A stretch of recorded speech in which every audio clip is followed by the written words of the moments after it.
நெல்லை அருகே விறகு வியாபாரியை 6 பேர் கொண்ட கும்பல் வெட்டி படுகொலை செய்த சம்பவம் அப்பகுதியில் பெரும் அதிர்ச்சியை ஏற்படுத்தியுள்ளது. நெல்லை மாவட்டம் மேலக்கல்லூர் பகுதியைச் சேர்ந்த சண்முகவேல் விறகு விற்பனை செய்யும் தொழில் செய்து வருகிறார்.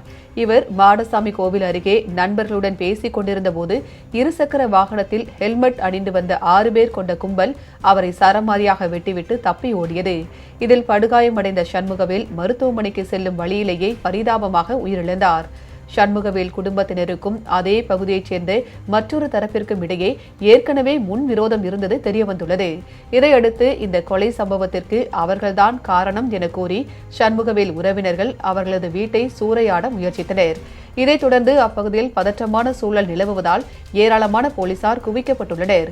மேலும் கொலை சம்பவம் குறித்து வழக்கு பதிவு செய்துள்ள காவல்துறையினர் குற்றவாளிகளை தீவிரமாக தேடி வருகின்றனர்.